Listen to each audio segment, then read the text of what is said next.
D7 news ప్రేక్షకులకు నమస్కారం. Anchor Suma గురించి రెండు తెలుగు రాష్ట్రాల ప్రజలకి ప్రత్యేకంగా చెప్పనక్కర్లేదు. కొన్ని దశాబ్దాలుగా తన యాంకరింగ్ తో అలరిస్తూ వస్తుంది.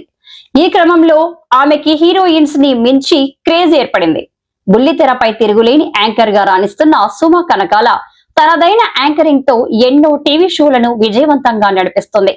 మాతృభాష తెలుగు కాకపోయినప్పటికీ తెలుగులో చాలా చక్కగా మాట్లాడుతుంది. ఎలాంటి ఈవెంట్ అయినా సింగిల్ హ్యాండ్ తో డీల్ చేసే సత్తా సుమ సొంతం. సుమ కెరీర్ బిగినింగ్ లో పలు సీరియల్స్ లో నటించారు.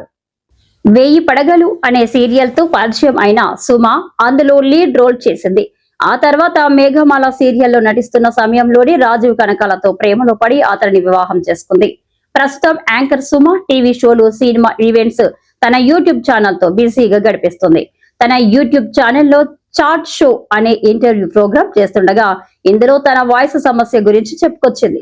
గతంలో నాకు ఓకల్ నాడ్యూల్స్ వచ్చినప్పుడు డాక్టర్స్ నా వాయిస్ కి రెస్ట్ ఇవ్వమని చెప్పారు. చేసేదేం లేక 10 రోజులు నేను మౌన వ్రతం చేశాను. నా ఓకల్ కార్డ్స్ లో స్మాల్ బంప్స్ లాంటివి రావడంతో డాక్టర్ అస్సలు మాట్లాడొద్దు అన్నారు. దాంతో 10 రోజులు మాట్లాడకుండా ఉన్నానని చెప్పుకొచ్చింది. వోకల్ నాడ్యూల్స్ అంటే మన గొంతులో మాట్లాడడానికి ఉండే నరాలకి వచ్చే సమస్య.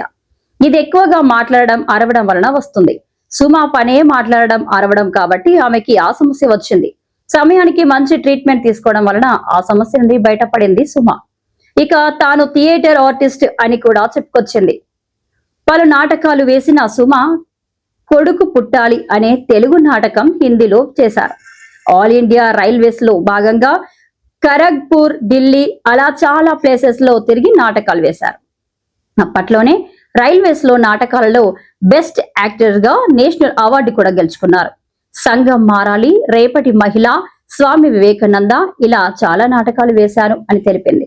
కాగా సుమ వాళ్ళ నాన్న రైల్వే ఎంప్లాయీ కాగా ఉద్యోగం కోసం కేరళ నుంచి సికింద్రాబాద్ వచ్చి ఇక్కడే సెటిల్ అయింది. సుమ థియేటర్ ఆర్టిస్ట్ గా రైల్వేస్ లో నాటకాలు కూడా వేసింది.